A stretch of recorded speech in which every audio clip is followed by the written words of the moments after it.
আমাদের চরাচরণ যেন সুন্দর হয়ে যায় ইয়া আল্লাহ।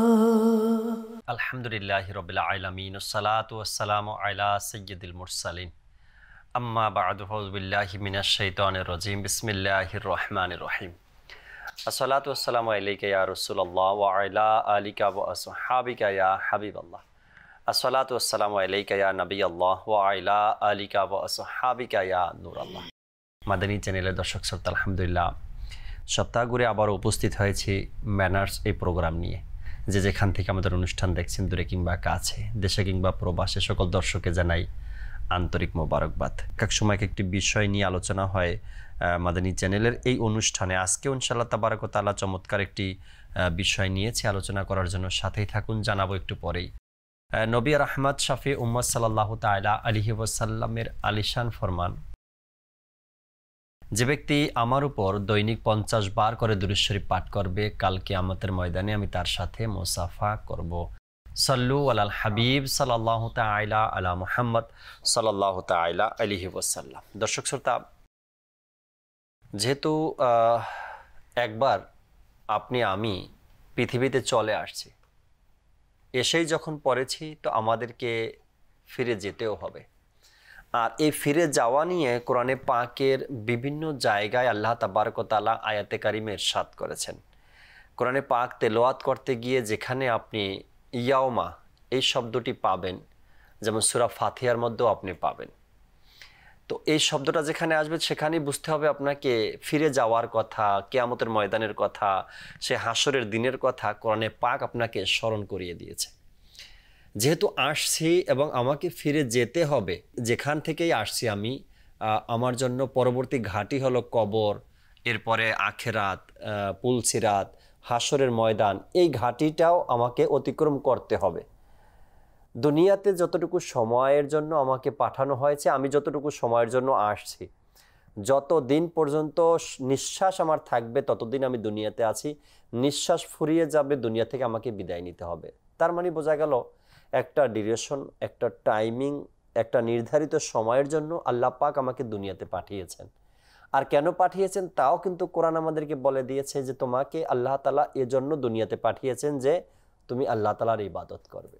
সব কিছুই তো বুঝলাম, এখন আসছি, চলে যেতে হবে, নির্ধারিত সময়ের জন্য আসলাম, চলে যাব। এবং আউলিয়া একরামের কথা হলো একজন মুমিন মুসলমান, তার জন্য দুনিয়াটা মুসাফিরখানা। এখন এই সময় যেটা আছে আমার, আমি দুনিয়াতে আসলাম, দুনিয়া থেকে আসার পরে আমি চলে যাব। একজ্যাক্ট টাইমিং এখানে আছে, এক ডিউরেশন যেখানে আছে, কতটুকু সময় আমি থাকব সেটা নির্ধারিত না। হয়তো আজ রাত পর্যন্ত, না হয়তো কাল সকাল পর্যন্ত, না হয়তো কাল বিকাল পর্যন্ত। আমাদের কারো ব্যাপারে নিজের কোনো ধারণা আমাদের কাছে নেই।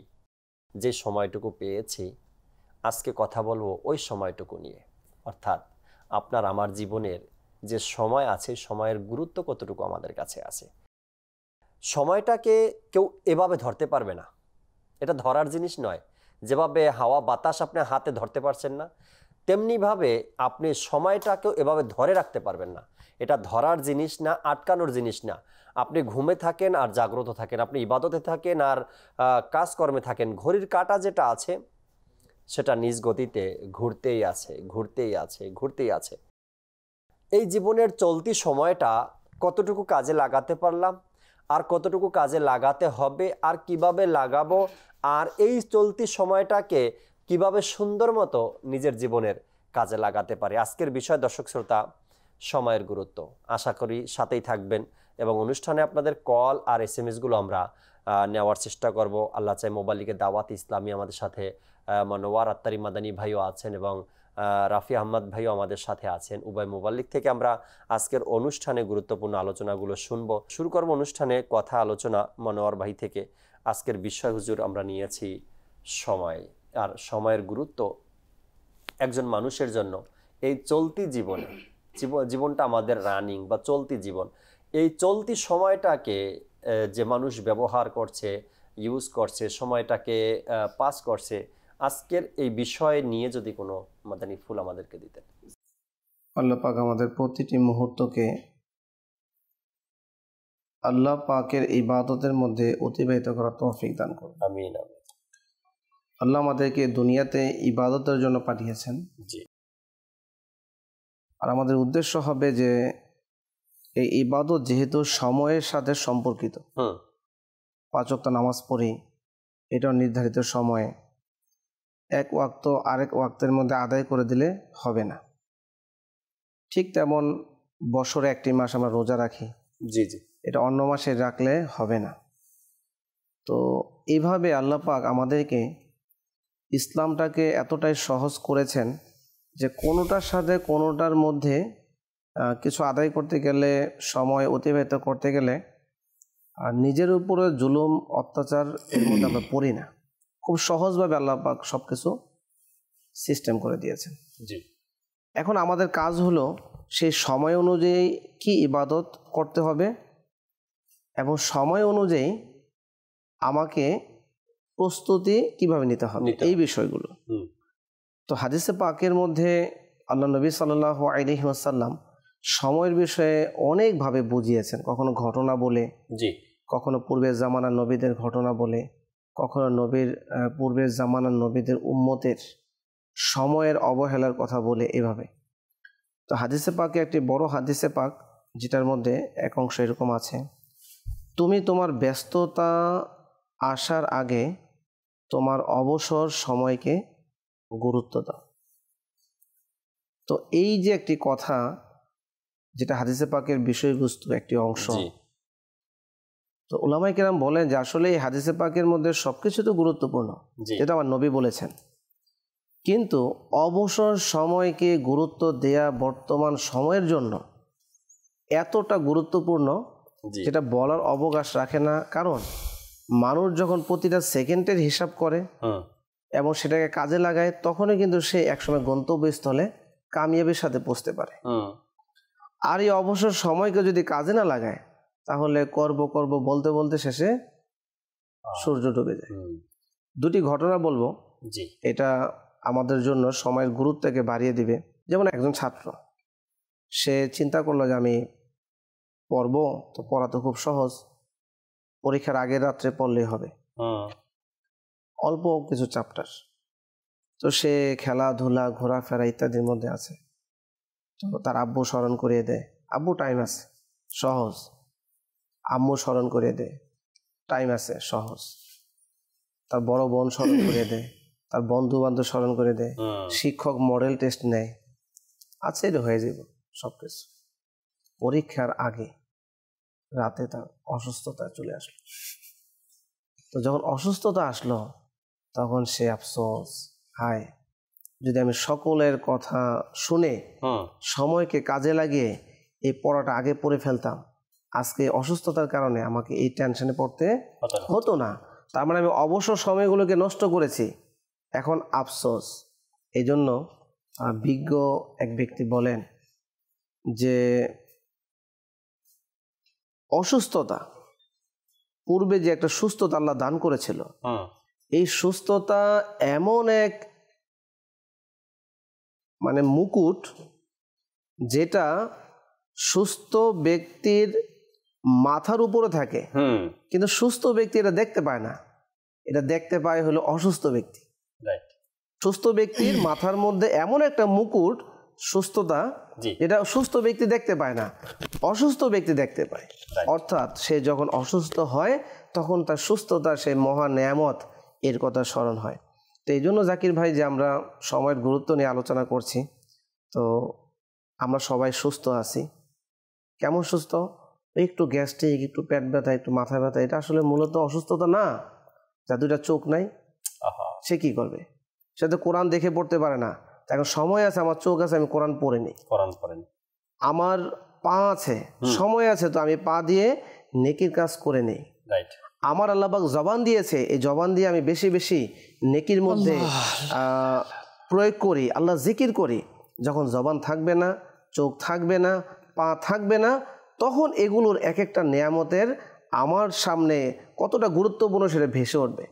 তো এই জন্য যে ওই পরীক্ষার্থী যে সময়কে অবহেলা করে কাটিয়ে যখন শেষ দিন তার অসুস্থতা চলে আসলো, সে যখন আফসোস করা শুরু করলো, আমরাও যাতে এমন না করি।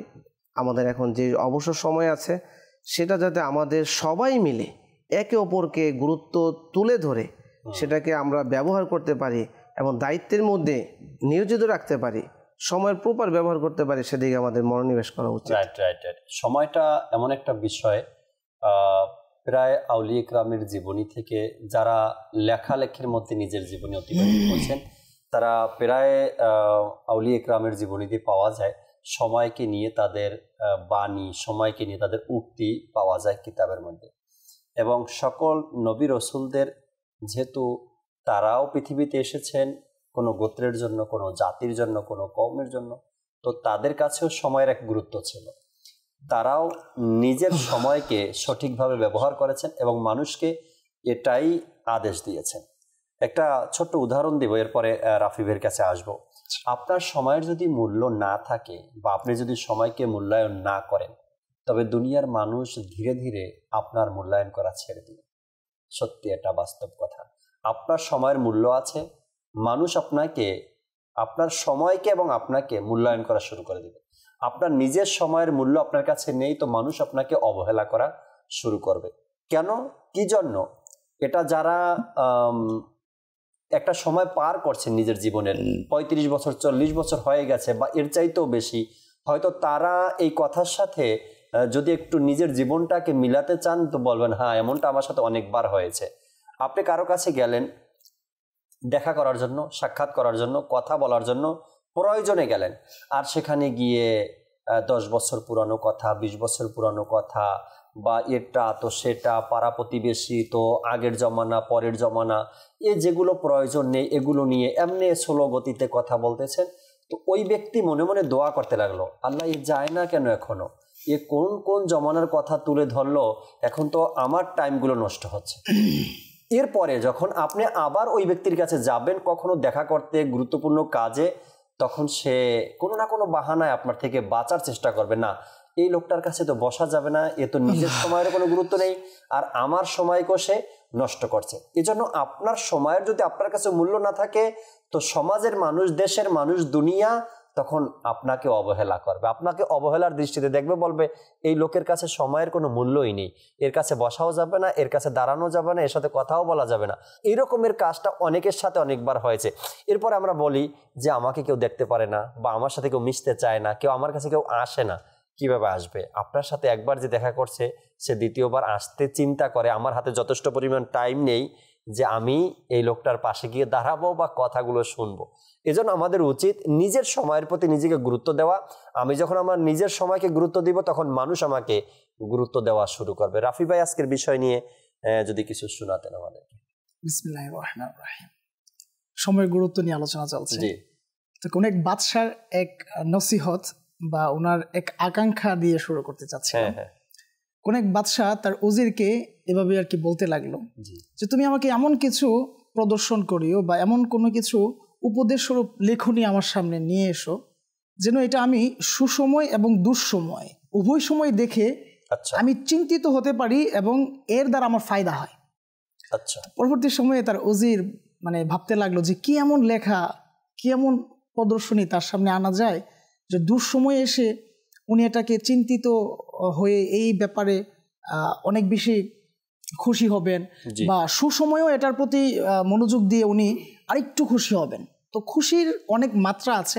কেউ অযথা সময় নষ্ট করে খুশি হয় মাআযাল্লাহ, আবার কেউ এই সময়কে কাজে লাগানোর মাধ্যমে, প্রপার ইউটিলাইজ করার মাধ্যমে খুশি হয়। তো ওই উজির বাদশার সামনে এক চমৎকার লেখা আনলো। ওই লেখা কি ছিল? যে এই সময়ও চলে যাবে। তো ওই বাদশা যখন এই লেখা পেল, তখন এই লেখা তার সাথেই রাখতো প্রতিনিয়ত। যখন বাদশা অনেক খুশি হতেন, তখন এই লেখা সামনে আনতেন আর পড়তেন যে এই সময়ও চলে যাবে। এই বলে উনি চিন্তিত হয়ে পড়তেন যে আমি এই সময়কে কাজে লাগাই, অর্থাৎ আমি ভালো আছি, আমি হেলাই ফেলাই যেন এই সময়কে নষ্ট না করি। আবার যখন এই বাদশা পেরেশানিগ্রস্ত হতেন, বিভিন্ন ধরনের বিপদ আপদের সম্মুখীন হতেন, আবার এই লেখা সামনে আনতেন, এই সময়ও চলে যাবে। তার মানে কি আমার ওই সমস্যা থাকবে না, এটা স্থায়ী নয়, চলে যাবে। আবার উনি এখান থেকে অনেকটা শক্তি সঞ্চয় করে আবার ভালো কাজে নিজেকে নিমজ্জিত করে ফেলতেন। এইভাবেই মূলত যারা বুদ্ধিমান তারা সময়ের ব্যবহার করেছেন। তো এই ব্যাপারে আল্লাহ সুবহানাহু ওয়া তাআলা কোরআনুল কারীম ফুরকানুল হামিদেও তাগিদ দিয়েছেন সময়ের ব্যাপারে। যেমন আল্লাহ সুবহানাহু ওয়া তাআলা সূরা আসর আয়াত নম্বর 1 থেকে 3 ইরশাদ করেন, বিসমিল্লাহির রহমানির রহিম ওয়াল আসর ইন্নাল ইনসানা লাফি খুসর ইল্লাল্লাযীনা আমানু ওয়া আমিলুস সালিহাতি ওয়া তাওয়াসাউ বিল হক ওয়া তাওয়াসাউ বিল হক ওয়া তাওয়াসাউ বিস সাবর। যার কামজুল ইমানের অনুবাদ, ওই মাহবুবের যুগের শপথ, নিশ্চয় মানুষ অবশ্য ক্ষতির মধ্যে রয়েছে, কিন্তু তারা নয় যারা ঈমান এনেছে ও সৎ কাজ করেছে এবং একে অপরকে সত্যের জন্য জোর দিয়েছে আর একে অপরকে ধৈর্য ধারণের উপদেশ দিয়েছে। তো এই আয়াতে কারিমার ব্যাখ্যায় হাকিমুল উম্মত মুফতি আহমদ ইয়ার খান নাইমি রহমতুল্লাহ আলাইহি বলেন, মানুষ তার মূল পুঁজি অর্থাৎ বয়সকে কুফর, গুনাহ, উদাসীনতা, দুনিয়ার আকাঙ্ক্ষা, খেলাধুলায় নষ্ট করে যাচ্ছে। অর্থাৎ সময়টাকে সঠিকভাবে কি করতে পারছে না, ব্যবহার করতে পারছে না। যারা করেছে তারাই মূলত ঈমানদার, আর তাদের জন্য রয়েছে সুসংবাদ। তো এই ব্যাপারে কোনো এক বুজুর্গ অর্থাৎ পরিচিত এক মুখ ইমাম ফখরুদ্দিন রাজি রহমতুল্লাহ আলাইহি, তো এই যে বলা হচ্ছে ইন্নাল্লাযীনা আমানু ওয়া আমিলুস সালিহাতি ওয়া তাওয়াসাউ বিল হক্কি ওয়া তাওয়াসাউ বিস সাবর, এর যে আলোচনাটা এসেছে এইভাবে ফখরুদ্দিন রাজি রহমতুল্লাহ আলাইহি বলেন যে আমি সূরা আসরের মর্মার্থ বাজারের একজন ব্যবসায়ীর কাছ থেকে শিখেছি। কোন একজন ব্যবসায়ী বরফ নিয়ে এইভাবে এলান করতে লাগলেন যে কারো মূলধন নষ্ট হয়ে যাচ্ছে, কারো মূলধন ফুরিয়ে যাচ্ছে। অর্থাৎ বরফ এমন একটা জিনিস, এটা একটা আকার থাকে, একটা সময় তার নির্দিষ্ট স্থানে একটা ভালো আকারেই কিন্তু থাকে, কিন্তু ওই স্থান থেকে যখন এটাকে নর্মাল স্থানে নিয়ে আসা হয় তখন এটা সময়ের সাথে সাথে কি ফুরিয়ে যেতে থাকে। তো এইভাবে ইমাম ফখরুদ্দিন রাজি রহমতুল্লাহ আলাইহি এর খোলাসা করে যে আমি সূরা আসরের মর্মার্থ এই ব্যবসায়ীর কাছ থেকে খুঁজে পেয়েছি, যে আমাদের কাছেও এক মূল্যবান সম্পদ আছে, এটার এক ভালো আকারও আছে, কিন্তু এটাকে যদি আমরা সঠিকভাবে ব্যবহার করতে না পারি তবেই কি হয়ে যাবে, এটা আস্তে আস্তে এই বরফের মতো গলতে থাকবে, ফুরিয়ে যেতে থাকবে না। এই সূরা আসরের তাফসীরকারক আরেকভাবে বলছেন। আচ্ছা, মাশাআল্লাহ। তিনি তো ফখরুদ্দিন রাজি রহমাতুল্লাহি তাআলার কিছু ব্যাখ্যা বিশ্লেষণ তুলে ধরলেন। আরেকজন মুফাসসির বলেন যে এই সূরাটা যখনই আমি তেলাওয়াত করি অথবা এর তরজমা পড়ি, আমার কাছে লাগে একজন মানুষের হায়াত বা তার যে সময়, এটা তাসবির মতো। তাসবিহ যেভাবে 100 দানা থাকে বা 200 দানা থাকে একটা সুতার মধ্যে গাঁথা, যখন কোনো ব্যক্তির একটা তাসবিহ এক সাইড থেকে সুতাটা ছিঁড়ে গেলে বা কেটে গেলে দানাগুলো পড়ে যায়, সুতাটা খালি হয়ে যায়, পড়তে থাকে। ঠিক একজন মানুষের নিঃশ্বাসটা এভাবে চলছে, তাসবির দানার মতো চলতেছে আর পড়তেছে। একটা সময় এসে তাসবির দানা থেকে প্রত্যেকটা দানাই যেন পড়ে গেল, আর একজন মানুষের জীবনের প্রত্যেকটা নিঃশ্বাস শেষ হয়ে গেল, শেষ পর্যন্ত তাকে এই দুনিয়াটা ত্যাগ করতে হবে। সময়ের মূল্য কেমন মনোয়ার ভাই, যদি আমরা সাইয়েদে আলা হযরত রাহমাতুল্লাহি তাআলা এই ঘটনাটা আমি প্রায় সময়ের গুরুত্ব বা কোথাও যদি আমার সময়ের ব্যাপারে কোথাও বয়ান থাকে, আলা হযরত রাহমাতুল্লাহি তাআলার এই বিষয়টা এত চমৎকার কাজ করে। এখানে তাকে তার মুরিদ বলল, হুজুর আপনি আহলে সুন্নাত ওয়াল জামাতের জন্য তো অনেক কিছু করে গেছেন, অনেক কিতাব লিখে গেছেন, যদি কোরআনে পাকের তরজমা করে যেতেন আহলে সুন্নাত ওয়াল জামাতের জন্য অনেক উপকার হতো। সাইয়েদে আলা হযরত রাহমাতুল্লাহি তাআলা মুস্কি হাসলেন আর বললেন, এতগুলো কাজ আমার হাতে আছে যে সময় বের করাটা আমার জন্য খুবই কষ্টকর হয়ে যাবে। আলা হযরতের কাছেও এমন সময় ছিল না যে সে বসে কোরআনে পাকের তরজমা লিখবেন। তো চিন্তা ভাবনার পরে, কৌশলের পরে সময় একটা বের হলো। কোন সময়টা কিতাবের মধ্যে এসেছে? দুপুরের খাবারের পরে, সম্ভবত না মনোয়ার ভাই, খাবারের পরে কাইলুল্লাহ, যে আরামের সময়, বিশ্রামের সময়, দুপুরের খাবারের পরে যে সময়টা রেখেছেন বিশ্রামের জন্য, কাইলুল্লাহর জন্য, ওই সময়টাতে সাইয়েদে আলা হযরত রাহমাতুল্লাহি তাআলা সময়ের কত মূল্য দেখুন আর সময়ের কত গুরুত্ব দেখুন। আলা হযরতের কাছে সময়ের গুরুত্ব ছিল নিজের সময়ের গুরুত্ব, তাই তো তার মুরিদের মধ্যে বিখ্যাত একজন মুফাসসির তিনি বললেন যে হুজুর আপনি সময় বের করে যদি একটু দিতেন সময় তবে আমরা কোরআনের তর্জমাটা কমপ্লিট করতাম। আল্লাহ হযরত বললেন ঠিক আছে, আমার এই কাইলুল্লাহর সময়টাকে আমি কোরবানি করলাম উম্মতের জন্য, মুসলমানের জন্য। আমি কোরআনে পাকের তর্জমা বলবো আর তুমি শুধু লিখবে। আল্লাহ হযরত রাহমাতুল্লাহ লেখারও সময় নেননি, লেখার জন্য তার মুরিদকে দিলেন, মুফতি সাহেবকে দিলেন যে তুমি লিখবে আর আমি বলবো। এভাবে করে সাইদি আল্লাহ হযরত রাহমাতুল্লাহি তাআলা নিজের সময়কে বাঁচাতেন আর এই সময়কে কিভাবে কাজে লাগাতেন। আরেকটি কিতাবের মধ্যে সাইদি আল্লাহ হযরত রাহমাতুল্লাহি তাআলা টাইমিং এর ব্যাপারে আসছে। সাইদি আল্লাহ হযরত রাহমাতুল্লাহি তাআলা এট আ টাইম 2 হাতে লিখতেন, 2 হাতে লিখতেন। ডান হাতে লিখতেন ইশকে রসুলের কথা আর বাম হাতে লিখতেন বদ আকীদাকে রদ করার জন্য। এই জন্য 2 হাতে উভয় হাতেই লিখতেন। আল্লাহ হযরত সময়ও বেঁচে যাবে এবং বদ আকীদা বদ মাযহাবের বিরুদ্ধে যখন তিনি লিখতেন সেটা ডান হাতে লিখতেন না, সেটা বাম হাতে লিখতেন। আল্লাহওয়ালা ব্যক্তিরা যাদেরকে সাকসেস দেখি, মনোয়ার ভাই এবং রাফি ভাই আমার সাথে আছেন, এই জগতের মধ্যে দুনিয়ার মধ্যে পৃথিবীর মধ্যে সে দিনই হোক বা দুনিয়াবি হোক, যাদেরকে আমরা সাকসেস দেখি, যাদেরকে সফল দেখি, দুনিয়াবি হোক বা আখিরাতের হোক, প্রত্যেকটা ব্যক্তির পিছনে এই সাকসেস হওয়ার পিছনে যে রহস্য সেটা টাইম ম্যানেজমেন্ট, হ্যাঁ, সময়ের গুরুত্ব। যদি দুনিয়াবি কোনো ব্যক্তি তাকে সাকসেস বলে বা সফল বলে, তার টাইম ম্যানেজমেন্ট একবার আমরা দেখি। আজকে আমরা যদি আমাদের ইসলামী বন্ধুদের দিকে তাকাই, ওনাদের বিভিন্ন ধরনের এক্সকিউজ থাকে যে আমার তো সংসার মেনটেন করতে হয়, আমার তো বাচ্চাদেরকে দেখাশোনা করতে হয়, স্কুলে আনা নেওয়া কত কিছু আমার কাজ, মাদ্রাসায় আনা নেওয়া ইত্যাদি ইত্যাদি। কিন্তু রাবিয়া বসরিয়া রহমতুল্লাহ আলাইহা উনিও তো একজন নারী ছিলেন। ওনার ব্যাপারে আল্লাহু আকবার কিতাবে এসেছে উনি সারা রাত ইবাদত করতেন। সারা রাত ইবাদত করে যখন একটু ইচ্ছা পোষণ করতেন যে আমি একটু আরাম করে নেই ফজরের পরপর সময়ে, উনি এভাবে যখন নিজেকে নিজে বলতেন যে একটু আরাম করি, তখন আবার নিজেকে নিজে এভাবে বলতেন, হে রাবিয়া তুমি কি এখন আরাম করতে চাচ্ছ? হ্যাঁ, তুমি এখন ঘুমাতে চাচ্ছ?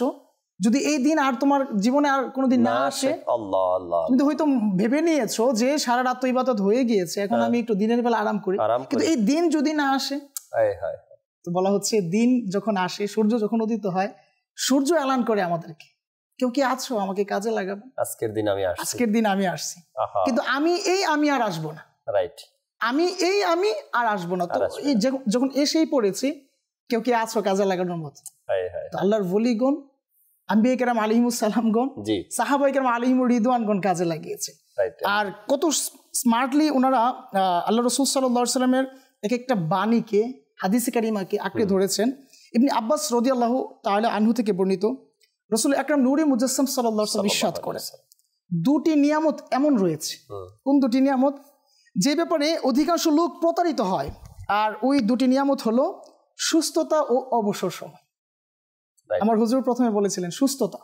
আসলে ওই যে সুস্থতার মুকুট সুস্থ ব্যক্তি দেখে না, অসুস্থ ব্যক্তি দেখে। তো যখন আমরা সুস্থ থাকি তখন এটার আমরা ওরকম মানে মূল্যায়ন দেই না, প্রায়োরিটি দেই না। যখন আবার অসুস্থ হয়ে পড়ি তখন আফসোস করি। আবার যখন অবসর থাকি তখন এটা হেলাই ফেলাই চলে যায়। আজকে যদি একটা মানে ডেঞ্জারাস প্ল্যাটফর্মের কথা বলি, সেটা বলবো আমি ইলেকট্রিক মিডিয়া, সেটা স্মার্টফোন, কোনো ট্যাব, কোনো ল্যাপটপ, কোনো কম্পিউটার। তো এই যে একটা জিনিস, আমি যখন এর সামনে যাই তখন অটোমেটিক্যালি সময়গুলো ফুরিয়ে যায়। তো এই জিনিসটা আজকে দেখেন, আপনি প্রাপ্তবয়স্ক বলেন, অপ্রাপ্তবয়স্ক বলেন, আজকে মানে প্রত্যেকটা জায়গায় এটা কেমন যেন আমাদের লাইফের পার্ট অ্যান্ড পার্সেল হয়ে গেছে। এমন হয়ে গিয়েছে যে আমার বাচ্চা এটা ছাড়া খাইতে চায় না, অথচ আমি এই সময়টাতে আমার বাচ্চাকে জিকির করাতে পারতাম, তাকে আমি এমনি দিনের 10 দিতে পারতাম, তাকে আমি মাদ্রাসাতুল মদিনাতে ভর্তি করার একটা উৎসাহ দিতে পারতাম, কিন্তু হচ্ছে না। তো এইভাবে হয়তো একটা সময় তাকে খেলার চলে হোক, বা আমি হয়তো নিজেকে একটু রিল্যাক্স করার জন্য, তার কাছ থেকে একটু বাঁচার জন্য হয়তো তার হাতে আমি এটা দিয়ে দিয়েছি। কিন্তু আমি চাইলে পারতাম মাদানী কায়দা দিতে, আমি চাইলে পারতাম ইসলামের মৌলিক শিক্ষার প্রথম দ্বিতীয় ধাপগুলো তার সামনে উপস্থাপন করতে, কিন্তু আমি করছি না।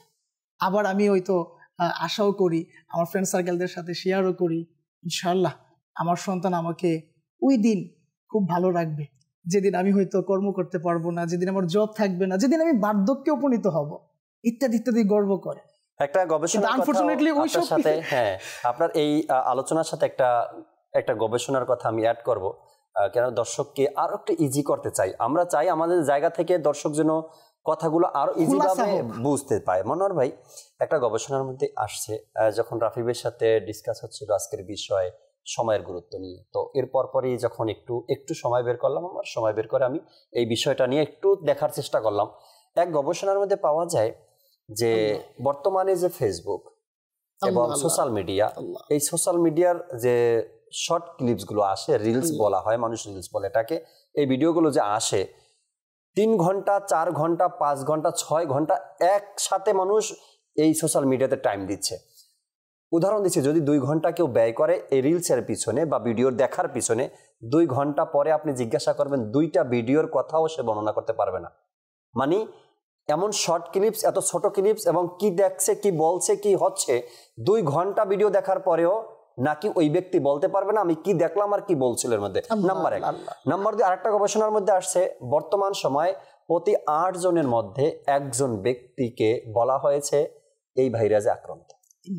প্রতি 8 জনের মধ্যে একজন ব্যক্তি এই রোগে আক্রান্ত, যে অ্যাপসগুলো ইউজ করছে বা সোশ্যাল মিডিয়ার মধ্যে সময়গুলো পার করছে, যে সময়টা তার না দুনিয়াতে না আখেরাতে কোনো দিকে কাজে আসতেছে না, কিন্তু এই সোশ্যাল মিডিয়ার প্ল্যাটফর্মে গিয়ে সে যা দেখছে তা নাজায়েজ ও হারাম দেখছে। তো এই যে টাইমটা, কথাটা আসবে এখানে সময়ের ব্যাপারে, যে সময়টা এখানে ব্যয় করলাম না, সেই সময়টা দুনিয়ার কোনো কাজে আসলো না আখেরাতের কোনো কাজে আসলো, উল্টো আরো আমি সোশ্যাল মিডিয়াতে যতক্ষণ ছিলাম ততক্ষণ পর্যন্ত আমার হারাম দৃষ্টি, নাজায়েজ এগুলো দেখতে হয়েছে। এর পাশাপাশি সময়ের মূল্যায়নটা আমার কাছে কোথায় আছে? তাইলে প্রতি 8 জন মানুষের মধ্যে একজন যদি এভাবে লিপ্ত হয়ে যায় কাজের মধ্যে, আল্লাহ তাআলার মানা, সময় কোথায় গেল? কয়েকটা কল নেই, এরপরে মনোহর ভাই থেকে শুনবেন ইনশাআল্লাহ তাআলা। জি, কল। আমার নাম মোহাম্মদ সাইদুর রহমান। আমি মাদানী চ্যানেল দেখতেছি সবসময়, মাদানী চ্যানেল দেখি। কবুল করে নিক, সবসময় মাদানী চ্যানেল দেখেন আপনি। আশা করি এভাবে সবসময় মাদানী চ্যানেলের সাথেই থাকবেন ইনশাআল্লাহ তাআলা। পরবর্তী কল দেন। আমার নাম রিয়াজউদ্দিন, সাভার থানা। সবসময় আপনার চ্যানেল দেখি আমি, ভালো কথাবার্তা শুন, জানলে কিন্তু। আচ্ছা আচ্ছা আচ্ছা, সবসময় মাদানী চ্যানেল দেখেন, আল্লাহ পাক কবুল করে নিক। আশা করি এভাবে সবসময় আমাদের সাথে থাকবেন। জি, পরবর্তী কল। আমি চট্টগ্রাম কর্ণফুলী থেকে বলতেছি, মোহাম্মদ হাবিবুল্লাহ। আমি আপনাদের চ্যানেলটা আমি নিয়মিত দেখি, খুব ভালো লাগে। মাশাআল্লাহ, সবসময় মাদানী চ্যানেল দেখেন, খুব ভালো লাগে। প্রতিটা বিষয় ভালো লাগার মতো মাদানী চ্যানেলের আলোচনাগুলো আমল করার মতো, আল্লাহ পাক কবুল করে নিক। আলোচনা শুনছিলাম আমরা সময়ের গুরুত্ব নিয়ে, বিভিন্ন বিষয়ে আলোচনা চলছে, আরো কিছু কথা মনোহর ভাই থেকে আমরা শুনি। জীবনে আল্লাহ পাক আমাদেরকে কবুল করুক, আমিন। আসলে টপিকটা খুব স্পর্শকাতর। জি, এই সময় যে আমরা কথা বলবো এটা নিয়ে এখন চিন্তা হচ্ছে যে অল্প সময়ের মধ্যে কি বললে নিজেদের উপকার হবে, দর্শকদের উপকার হবে। হ্যাঁ, কারণ অনেক কথা বলার আছে, কিন্তু এই অনেক কথার মধ্যে কোন কথাটা বললে সময়ের গুরুত্ব দেয়া হবে এবং সময় উপযোগী একটা কথা হবে, এটা নিয়ে একটা চিন্তা করতে হয়। আমি যেটা বলতেছিলাম, আপনার সোশ্যাল মিডিয়া যে বিষয়টা রাফি ভাই তুলে ধরলো, আমাদের অবস্থা নাজুক। আমরা লাইন ক্রস করে রাত্রে গিয়ে মোটিভেশনাল স্পিকারের বয়ান শুনি, মানে আলোচনা শুনি, বয়ান শুনি, যেটাই বলি, বাস কিছু করে ফেলবো। তো শুনতেছি কখন? রাত 2টা বাজে, রাত 3টা বাজে, শেষে সকালবেলা শেষ। আচ্ছা, তারপরে তো এখন আমাদের অবস্থা যদি এটা হয় তাহলে কিভাবে উন্নতি হবে? আর ওই মোটিভেশনাল স্পিকার কি বলতেছে? বলছে যে টাইম মতো ঘুমিয়ে যাওয়া। জি, তো টাইম মতো ঘুমাতে বললো তিনি, আর সে 2টা বাজে সে ক্লিপ দেখছে। এর অবস্থাটা কি? তো দেখা যায় সময়ের সাথে এটা উপযোগী কাজ হলো না, এই জন্য সে জীবনে উন্নতি করতে পারবে না, এটা আমি হই বা আদার্স, ঠিক না? এখন এটা থেকে আমাদের বাঁচতে হবে। আসলে মুফতি কাসিম সাহেব, দাওয়াত ইসলামের প্রধান মুফতি, তিনিও সোশ্যাল মিডিয়া ব্যবহার করার জন্য টাইম নির্ধারণ করেছে, বিভিন্ন নিউজ পড়ার জন্য টাইম নির্ধারণ করেছে, এবং তার যদি 1টা মিনিট কখনো তার মনে হয় যে আমি এটা আমার যথার্থ ব্যবহার করিনি, এটার জন্য সে সদকা করার নিয়ত করেছে। তো এখন যারা সময়ের কদর করে তারাই তো এমন মহান ভূমিকা পালন করতে পারে। এই একটা বিষয়, তা আমাদের সোশ্যাল মিডিয়া সঠিকভাবে ব্যবহার করতে হবে, টাইমলি। রাবিয়া বস্রি রহমতুল্লাহ তাআলা আলাইহির কথা বললেন, অনেক নেককার রমণী, ইসলামী বন্ধের আইডল। তার জীবনের মধ্যে আসছে যে তিনি বিয়ে করেননি। এখন ইসলামী বোনরা বলতে পারে যে উনি তো বিয়ে শাদী করেন, সংসার ছিল না। হ্যাঁ, উনি বাস ইবাদতে মশগুল। তো আলহামদুলিল্লাহ যিনি বিয়ে করেছেন, যিনি সমস্ত রমণীদের সর্দার হবে, তারই ঘটনা আমরা দেখি না। সুবহানাল্লাহ। কারণ আমরা বাহানা দিয়ে দূরে না সরি, বাহানি দিয়ে, কারণ এই পবিত্র আত্মার রমণীদের দর্শ আমরাও হাসিল করলে আমাদের জীবনে ইবাদত বেড়ে যাবে। এখন যদি ওই যুক্তি দেই যে তার তো এই ছিল, তাহলে তো হবে না। তো বিবি ফাতেমা রাদিয়াল্লাহু তাআলা আনহা, যিনি জান্নাতের রমণীদের সর্দারিনী হবেন, তো তিনি কি করতেন একই টাইমে? কতটা গুরুত্ব যে কিতাবের মধ্যে এসেছে যে তিনি পায়ের মধ্যে দোলা খাওয়াতেন। ইমাম হাসান হুসাইন রাদিয়াল্লাহু তাআলা আনহুমাদের হাতের মধ্যে চাক্কি পিষতেন। আল্লাহ। তারপরে জবান দিয়ে কোরআনুল কারিমে তেলাওয়াত করতেন, অন্তর দিয়ে এই তেলাওয়াতের তাফসির নিয়ে আলোচনা করতেন, খৌফে খুদায় কান্না করতেন, চোখের পানি ঝরাতেন। তো চিন্তা করুন, যিনি ইসলাম বন্ধের মডেল হবেন, তো তিনি একই সময়ের গুরুত্ব দিয়ে কতগুলি কাজ একসাথে করতেন, চিন্তা করুন। তো আল্লাহ পাক এজন্যই তাকে এমনভাবে কবুল করেছেন যে তিনি যদি ক্লান্ত থাকার কারণে কখনো ঘরের কাজ না করতে পারতেন, আল্লাহ পাক ফেরেশতা দিয়ে সেটা সুসম্পন্ন করে দিতেন। এবং এমনও আছে যে ইমাম হাসান হুসাইন রাদিয়াল্লাহু তাআলা আনহুমা দয়ের দোলনা আল্লাহ পাক ফেরেশতা দিয়ে দোলা খাইয়েছে। তো এই যে বাস্তবতা, আমরা যদি এদিকে দেখি তাহলে অনেক আমাদের শিক্ষা অর্জিত হয়। আর আল্লাহ নবী সাল্লাল্লাহু আলাইহি ওয়াসাল্লাম অবসর সময়টাকে অনেক গুরুত্ব দিয়েছেন। জিকির, আজকার, সবসময় নসিহত ইত্যাদির মধ্যে সাহাবায়ে কেরাম গুরুত্ব দিতেন। সাহাবায়ে কেরাম অবসর সময় পেলেই আল্লাহ নবীর বারগাহে চলে আসতেন। যে কখনো কোনো নবীর কোনো মাদানী ফুল চলে আসতো, হাদিসে পাক শুনতে পারতাম। এবং সাইয়েদুনা ওমর ফারুক আজম রাদিয়াল্লাহু তাআলা আনহু তো এরকম ছিল, তিনি আরেকজন লোক দিয়ে এইভাবে করতেন যে আমি এই সময় কাজ করব, এই সময় নবীর দরবারে থাকবো, তুমি এই সময় কাজ করবা, তুমি এই সময় নবীর দরবারে থাকবা, যাতে করে আমার নবীর সেই প্রিয় জবানের মোবারক বাণী থেকে আমরা মেহরুম না হই। তো এইভাবে দেখুন আল্লাহ পাক প্রিয় নবী সাল্লাল্লাহু আলাইহি ওয়াসাল্লামকে উদ্দেশ্য করে আয়াতে কারিমাও নাজিল করেছেন। এবং সূরা ইনশিরা এর মধ্যে আল্লাহ পাক ইরশাদ করেন, ফাইজা ফারাগতা ফানসাব ওয়া ইলা রাব্বিকা ফারগাব। অনুবাদ কিছুটা এরকম, কাজী যখন অবসর পাও ইবাদতে কঠোর পরিশ্রম করো, কঠোর শ্রমে লেগে যাও এবং নিজের রবের প্রতি মনোযোগ দাও। চিন্তা করেন যে অবসর সময় পেলে আল্লাহ পাক ইবাদতে পরিশ্রম করতে বললেন, ইবাদতে সাধনা করতে বললেন। এই আমলগুলো আল্লাহর নবীর মাধ্যমে, কোরআনুল কারিমের মাধ্যমে আমাদেরকে জানিয়ে দিলেন। বুজুর্গানের দিন সেটা আমল করেছেন, যার কারণে তাদের আলোচনা করে আমরা আল্লাহর রহমত প্রাপ্তির আশা করি। এক বুজুর্গের ঘটনা বলি যে তিনি, তার দোকান ছিল, তো দোকানে এসে বলতো, হে আল্লাহ, আজকে চলার জন্য আমার যতটুকু রিজিক তুমি আমাকে দান করো। তখন যখনই তার আজকে চলার জন্য রিজিক প্রয়োজন হয়ে যেত, বাসায় প্রথমে করতো আজকে কি লাগবে, এই লাগবে, সে গিয়ে দোকানে দোয়া করতো, আল্লাহ পাকের রহমতে তার সেটা পূরণ হতো। সাথে সাথে দোকান বন্ধ করে সে মসজিদে গিয়ে ইবাদতে লেগে যেত।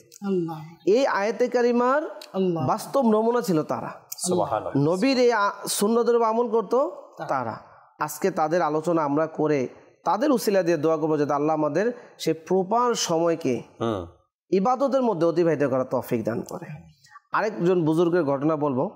আসলে আল্লাহর ওলিদের আলোচনা হলো রহমত নাজিলের মাধ্যমে এবং আমাদের জজবা বৃদ্ধি পায়।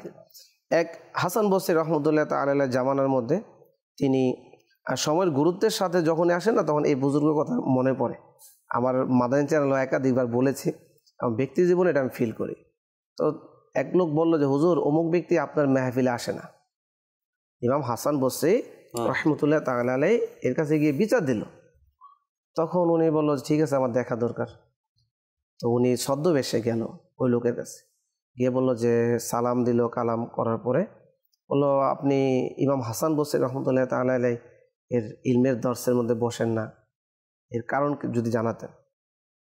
তো সে বলল, আসলে আমি যখন চিন্তা করি আমি কত গুনাহগার, তখন আমি ইস্তেগফার পড়া শুরু করি। আমি যখন দেখি যে আমার আল্লাহ পাক কত নিয়ামত দান করছে, তখন আমি শুকরিয়া আদায় শুরু করি, আলহামদুলিল্লাহ আলহামদুলিল্লাহ যত থাকি। আর যখন আমি আল্লাহ তাআলার পবিত্রতা, বিশালত্ব এটার করি, তখন আমি আল্লাহ পাকের পবিত্রতা তাসবিহ সুবহানাল্লাহ জপা শুরু করি। তা আমি যখন এগুলি চিন্তা করে, এক একটা চিন্তা করে এইভাবে আল্লাহ পাকের শুকরিয়া, ইস্তেগফার, আল্লাহ পাকের পবিত্রতার জন্য তাসবিহ পাঠ করা শুরু করে, তো বলেন যে ব্যক্তিটা এরকম চিন্তার মধ্যে আছে, হ্যাঁ, এই ব্যক্তির সময় কোথায় ইমাম হাসান বসরি রহমতুল্লাহ আলাইহি দরবারে যাওয়ার? তখন ইমাম হাসান বসরি রহমতুল্লাহ তাআলা আলাইহি বলল যে আপনাকে হাসান বসরি রহমতুল্লাহ আলাইহি মেহফিলে যেতে হবে না, আপনি যেটা করতেছেন সেটাই করেন, চিন্তা করেন। তো এই যে সময় আমরা যেভাবে অবসর করি, অবসর সময় কাটাই, এটাকে যদি রাফি ভাই আমাকে স্মরণ করে দেয়, আপনি আমাকে স্মরণ করে দেন, আমি আপনাকে স্মরণ করে দিই, এমন একটা পরিবেশ তৈরি হয়, তো দর্শকও বলবে, আমরাও বলবো, ইনশাআল্লাহ আমাদের জিকির আজকারের পরিমাণ বেড়ে যাবে, আমাদের সময় প্রপার ব্যবহার হবে। আর এই জন্য কিন্তু আলহামদুলিল্লাহ দাওয়াত ইসলামের মাদানী পরিবেশ, আল্লাহ তাআলার দয়া, আলহামদুলিল্লাহ রাব্বিল আলামিন। আউলিয়া কেরামের ঘটনাও শুনতেছিলাম, তাদের সময়ের সৎ ব্যবহারগুলো নিয়ে আলোচনা শুনছি। মনোহর ভাইও করলেন, রাফি ভাইও বললেন। আরেকজন আউলিয়া আল্লাহর ওলির ব্যাপারে আসছে না মনোহর ভাই, যে তিনি ইবাদতে এতটাই ব্যস্ত থাকতেন, সাতু শরীফ যেটা দিয়ে রুটি বানিয়ে পূর্বের জমানার মানুষ যেটা আহার করতেন, আমাদের সময় এখন হয়তো আটা বা ময়দা, এটা দিয়ে উদাহরণ নিতে পারেন আপনারা। তো এমন মানুষ কি বর্তমান সময় পাওয়া যাবে যে আটা সেটা গরম পানি দিয়ে সিদ্ধ করা, এরপর সেটাকে খামির বানানো, এরপরে রুটি বানানো, এরপরে ভাজি তৈরি করা বা হালুয়া তৈরি করা, এরপরে সেটা দিয়ে সকালের নাস্তা করা, এই সব আয়োজনকে বাদ দিয়ে একটা গ্লাস নিল, আধা কিলো পানি ধরে এমন একটা গ্লাস দিল, আর ওটার মধ্যে কিছু আটা দিয়ে বা ময়দা দিয়ে পানি দিয়ে গোলালো, এরপরে খেয়ে নিল। সময় বাঁচানোর জন্য এই কাজটা বর্তমান সময়ে না, মনে হয় না, আমার মতে মনে হয় হবে না, এমন লোক পাওয়া যাবে না। কিন্তু আউলিয়া ইকরামের জীবনী অধ্যয়ন করুন, দেখুন যে তারা সময় কিভাবে বাঁচায়।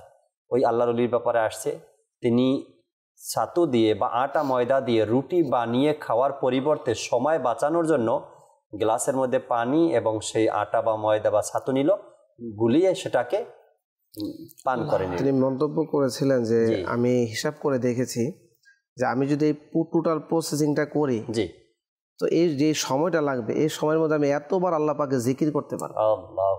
অতএব আমি এত কিছু করেও তো খাবো, তো এইভাবে খেয়ে নেই, সময়ও বাঁচবে, আল্লাহ পাকে জিকিরের মধ্যে আমি সময় কাটাতে হয়ে যাবে। আর এমন চিন্তা ভাবনা, এমন মন মানসিকতা, এমন ইচ্ছা স্বাধীনও থাকতে হবে।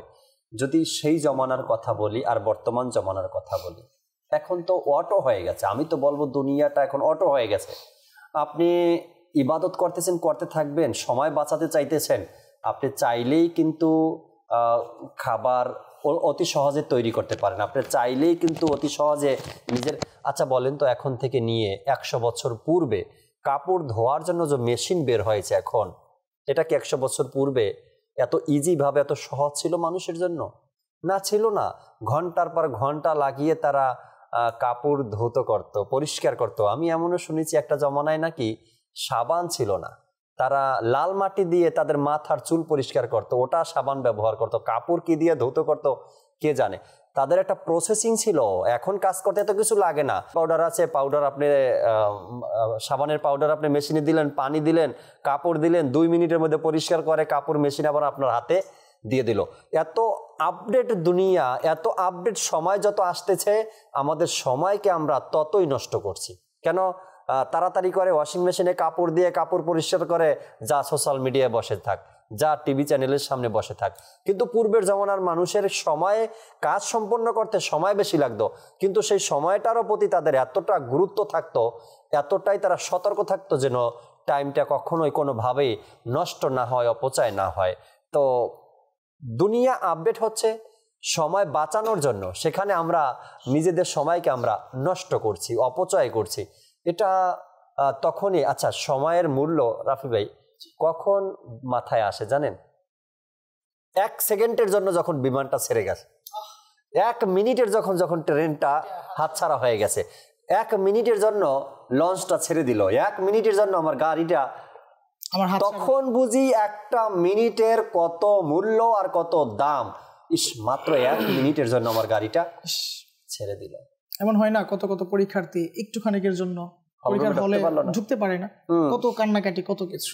এই হচ্ছে সময়ের গুরুত্ব। আর আউলিয়া কেরামগণের আলোচনা চলছে, ওনাদের আলোচনা তো মদিনা মদিনা। তো হযরত আহমদ বিন মোহাম্মদ বিন জিয়াদ রহমতুল্লাহ আলাইহি থেকে বর্ণিত, হযরত আবু বকর আত্তার রহমতুল্লাহ আলাইহিকে এরূপ বলতে শুনেছি। উনি বর্ণনা করেন, যখন হযরত আবু কাসিম জুনাইদ রহমতুল্লাহ আলাইহির ইন্তিকালের সময় হলো, তখনও উনি এতটাই নিজেকে ইবাদতের মধ্যে মশগুল রাখতেন, এতটাই মানে ইবাদতে নিমজ্জিত ছিলেন যে ওনার সহপাঠীরা যারা ওনাকে দেখতে এসেছিলেন, ওনারা পর্যবেক্ষণ করলেন যে ওনার পা মুবারক ফুলে যাচ্ছে।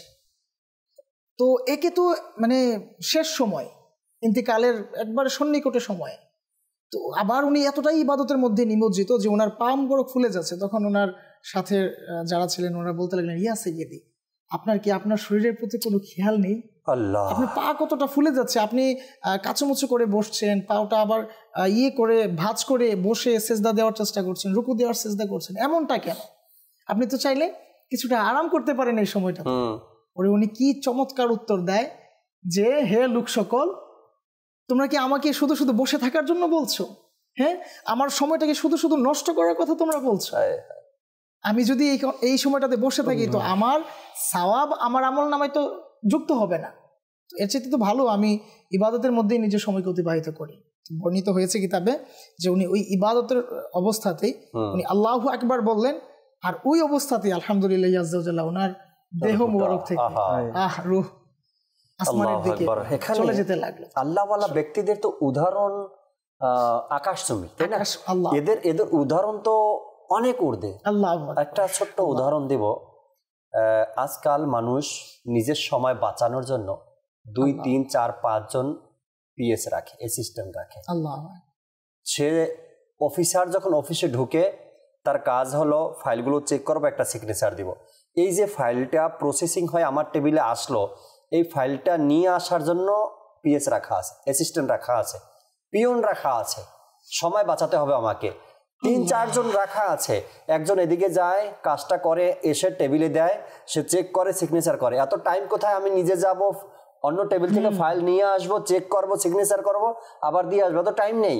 দুনিয়াতে দুনিয়াবি কাজ কর্মের জন্য যতটা সতর্ক মানুষ আজ 2-4 জন অ্যাসিস্ট্যান্ট এক একজন অফিসারের সাথে থাকে। কেন থাকে? তার কাজগুলো ম্যানেজ করার জন্য। আচ্ছা, মানুষের টাইম শিডিউলটাকে ঠিক রাখার জন্য একজন অ্যাসিস্ট্যান্ট রাখা আছে, বা একজন অফিসে বয় রাখা আছে, ছেলে মানুষ রাখা আছে, অনেক কিছু। দুনিয়াকে ম্যানেজ করার জন্য, দুনিয়াকে সঠিকভাবে চালানোর জন্য, আল্লাহ তাআলার ইবাদত করার জন্য কোন অ্যাসিস্ট্যান্ট রাখছেন? যিনি আপনার ওযুর পানি এগিয়ে দিবে, অথবা আপনার জায়নামাজটা বিছিয়ে দিবে, অথবা আপনাকে নামাজের টাইমে নামাজের কথা সতর্ক করে দিবে, অথবা আপনার নামাজ বা ইবাদতের ক্ষেত্রে আপনাকে সহযোগিতা করবে। নেই। মানে দুনিয়াকে সুন্দর মতো পরিচালনা করার জন্য নিজের টেবিলকে, নিজের কাজগুলোকে সময় মতো যেন হয়ে যায়, এর জন্য আপনি অনেক আয়োজন রাখলেন, অনেক কিছু করলেন, কিন্তু নিজের কবরটাকে সুন্দর করার জন্য কোন চিন্তা ভাবনা আছে? কত সুন্দরভাবে মহান রব তাআলা ইরশাদ করেছে। পারা 30-এর সূরা তাকাসুরে, জি, সুম্মা লাতুসআলুন্না ইয়াওমা ইযিন আনিন নাঈম। ওই দিন, অতঃপর নিশ্চয় সেই দিন তোমাদেরকে নিয়ামত সমূহ সম্পর্কে জিজ্ঞাসা করা হবে। এগুলো কি নিয়ামত না? আমি সুস্থ আছি, আমার অঢেল সময় আছে, সম্পত্তি আছে, পিএস আছে, আমার কত কিছু আছে, সবকিছু ওকে। তো এই যে আমি যে প্রপার ইউটিলাইজ করছি না, আল্লাহ তাআলা যে আমাকে সৃষ্টি করেছিলেন তার ইবাদতের জন্য, গোলামের জন্য, এই যে আমি ভুলে গিয়েছি, তো আমার এই চক্ষু কখন খুলবে? আজকে হয়তো আমি এই যে রিলস দেখে দেখে সময় অতিবাহিত করছি, কই আমি তো মাদানী চ্যানেলের পোস্টগুলো খুব একটা ইয়ে করার চেষ্টা করি না, যাচাই করার চেষ্টা করি না, স্ক্রল করার চেষ্টা করি। একটা নেকের পোস্ট আসলে তো আমি ওরকমভাবে যাচাই করার চেষ্টা করি না। অথচ সেই আমি আবার যখন বিপদে পতিত হই তখন আবার আফসোস করি, হায় আমি কি করলাম, হায় আমি কি করলাম। তো এই যে সময়টা আমার ছিল, ওই সময় যদি আমি এর যথার্থ ব্যবহারটা আমি করতে পারতাম, তখন কিন্তু আমার ওই হায় আফসোস এটা আসতো, এই সময়টা আমাকে আর দেখতে হতো না।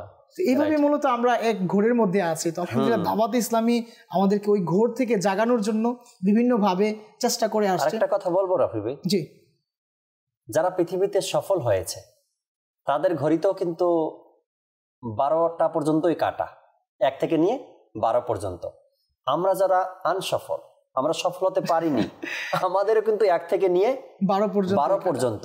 তাদের ঘড়ির কাটা 2-1 ঘন্টা বেশি না, আমাদেরও 2-1 ঘন্টা বেশি না। বর্তমান সময়ে বা এর আগের সময়গুলোতে যদি দেখি বা ভবিষ্যতেও যদি আমরা কাউকে দেখি যে ব্যক্তির নাম আছে, আমি নাম নিব না, কোনো ব্যক্তির নাম নিব না, আমি উদাহরণ দিলে আপনারা বুঝে যাবেন, ওই ব্যক্তিরা কোনো একটা টাইম নিজের ইচ্ছায় অতিবাহিত করতে পারে না।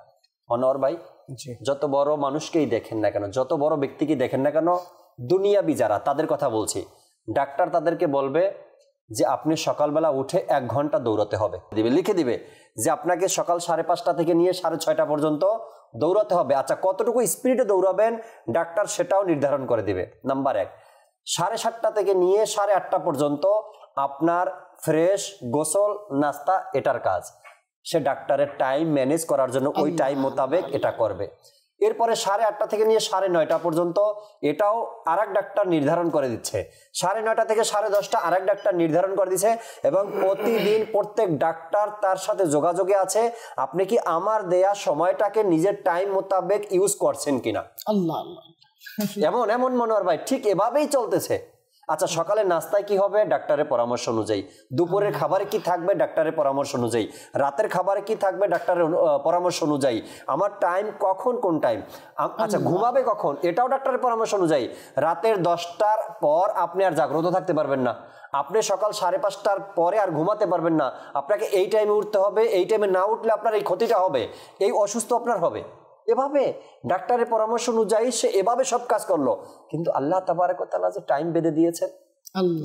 জাকির ভাই কথাটাকে আমরা পজিটিভলি নেই, নেওয়া যায় নিঃসন্দেহে। আর পজিটিভলি নেব কার উদাহরণ দিয়ে? আমির আলাইহিস সালামের উদাহরণ। একদম একদম একদম। রমজানের মধ্যে এত অসুস্থ, ডক্টর বলছে আপনি মাদানী মুজাকারা করতে পারবেন, দীর্ঘ টাইম বসতে পারবে না, কিন্তু আমির আলাইহিস সালামের কথা মাদানী মুজাকারা আমাকে করতেই হবে। তাহলে আপনার এই ফ্যাসিলিটিস আপনার স্বাস্থ্যের জন্য লাগবে, ঠিক আছে সব দাও, তারপরেও করবো, এসি লাগাইতে হইব লাগাও, কিন্তু মাদানী মুজাকারা মিস করা যাবে না। আমির আলাইহিস সালাম বলে আলহামদুলিল্লাহ, নিয়াত সাব তো মঞ্জিল হাসান। তো এসি লাগানো হয়েছিল ঠিকই, কিন্তু এসি আর ব্যবহার করতে হয় নাই। আমির আলাইহিস সুন্নতের কাছে প্রতিদিন সকাল বিকাল 2 বার ডক্টর আসতো, শারীরিক অবস্থা কেমন, এমন কি খেতে হবে, কি করতে হবে, এভাবে। এখনো আমির আলাইহিস সুন্নত কখন কি খাবে, কি করবে, সব ডক্টরের পরামর্শ শারীরিক সুস্থতার জন্য নেয়।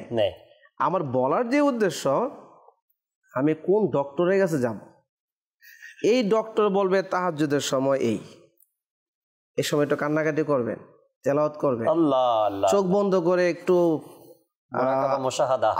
আল্লাহ নবীর নুরানের চেহারার দিকে তাসাব্বুর করবেন, ইনশাআল্লাহ আপনি এটা অর্জন হবে। তারপর আপনি এইভাবে নাস্তা করবেন, এভাবে ফজর নামাজ পড়বেন, এইভাবে উঠে ইশরাক পড়বেন, আচ্ছা একটু বিশ্রাম করে ইশরাক পড়িয়েন, এই যে এইভাবে সে পরামর্শ দিবে। তারপরে দুপুরবেলা আপনি জোহরের নামাজ পড়বেন, এই টাইমে গোসল করে ফেলবেন, বেশি লেট করলে ঠান্ডা লাগতে পারে। এইভাবে একজন খৌফে খোদাওয়ালা ডক্টর সে তার ইবাদতকে কেন্দ্র করে তার রুটিনটা সাজিয়ে দেবে, যেটা আমির আলাইহিস সুন্নতের কাছে আলহামদুলিল্লাহ সেই ডক্টর আসে। এবং আমির আলাইহিস সুন্নত একবার নামাজ পড়তে পারছেন না, এখন ডক্টর পরামর্শ দিতে কান্না করা শুরু করে দিয়েছে, আমি কিভাবে পরামর্শ দিব যে আপনি এখন চেয়ারে পড়বেন। যদি এর মধ্যে আমার ত্রুটি হয়, যে অবস্থা প্রেক্ষাপটটা যদি বিশ্লেষণ করে বলতে ভুল সিদ্ধান্ত হয়, আমি যদি কিয়াম ফরজ সেটার ক্ষেত্রে ভুল সিদ্ধান্ত দেই, ডক্টর বাকায়দা কান্না শুরু করে দিয়েছে।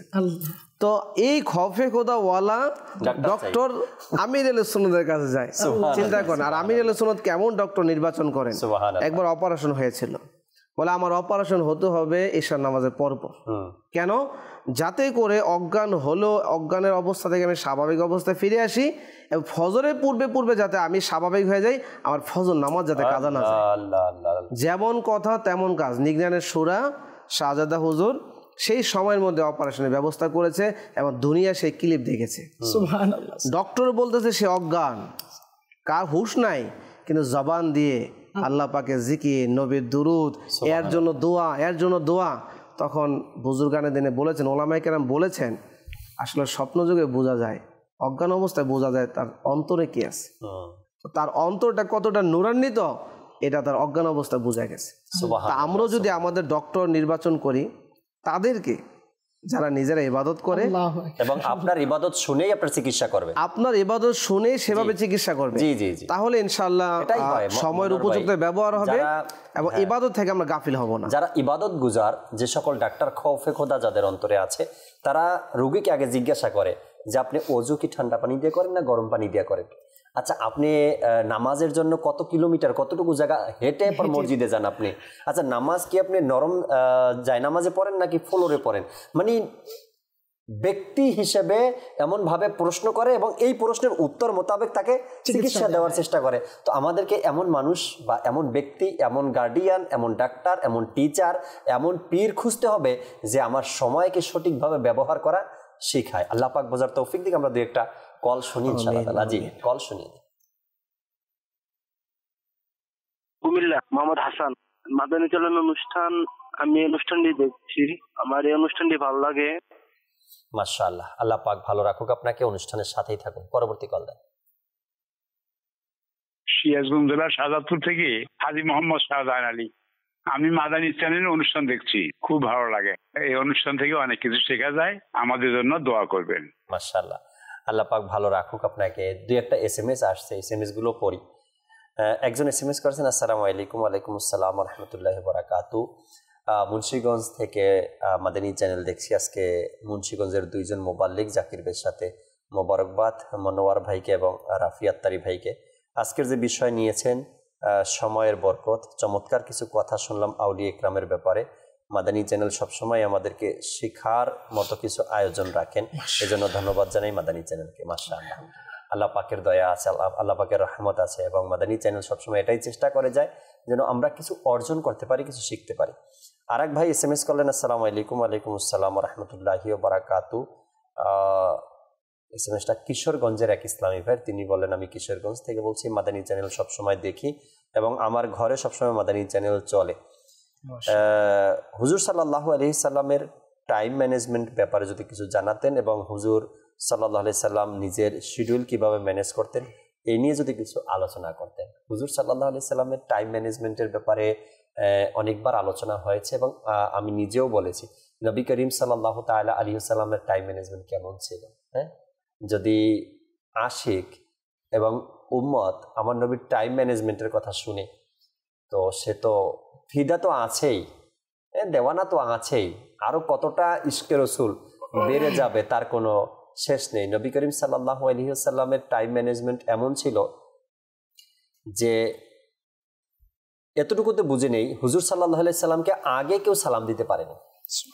আমার নবী সাল্লাল্লাহু আলাইহি সাল্লাম আগেই সালাম দিয়ে দিতেন এবং প্রত্যেকটা সময় দেখেন, অনেকবার আমরা শুনেছি না মনোহর ভাই এই কথা, আমার নবী সাল্লাল্লাহু আলাইহি ওয়াসাল্লাম টাইম ম্যানেজমেন্ট কেমন করতেন, যে একজন লোক হুজুর সাল্লাল্লাহু আলাইহি সাল্লামকে আমানতদার বা তাকে দাঁড় করিয়ে রেখে নিজের ঘরে গেলেন বা নিজের কাজে গেলেন, বললেন আমি আসতেছি বলে 3 দিন অতিবাহিত হয়ে গেল।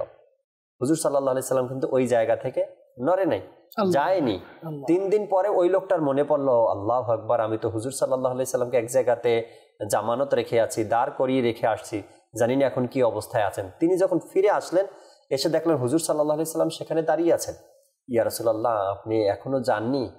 শুধু আমার হুজুর সাল্লাল্লাহু আলাইহি সাল্লাম মুস্কি হাসলেন আর বললেন, তুমি তো আমাকে পরীক্ষায় ফেলে দিয়েছো। হ্যাঁ, টাইম ম্যানেজমেন্ট, সময়ের প্রতি গুরুত্ব, দায়িত্ব, ওয়াদা, প্রত্যেকটা দিক থেকে যদি পৃথিবীর মানুষ অনুকরণ করতে চায়, তবে হুজুর সাল্লাল্লাহু আলাইহি সাল্লামের চাইতে উত্তম আর কাকে পাবে? আর কাউকে পাবে না। যা কোরআনে পাকের মধ্যেও এসেছে, হাদিসে মোবারকার মধ্যে এসেছে নবী করিম সাল্লাল্লাহু আলাইহি সাল্লামের টাইমের ব্যাপারে, সময়ের ব্যাপারে এবং প্রত্যেকটা সময়কে কাজে লাগানোর ব্যাপারে। রাফি ভাই থেকে আরো কিছু শুনি আমরা। জি, আমার মনোহর হুজুর বলতে চাচ্ছিলেন যে আমাদের ওইরকম ডাক্তারের কাছে যাওয়া। আসলে আজকালকার যে সমাজ ব্যবস্থা, আমরা ওই দিনওয়ালা, দরদওয়ালা, ইসলামিক শরিয়া অনুযায়ী যে ট্রিটমেন্ট, ওরকম আসলে খুব একটা পাওয়া যাচ্ছে না।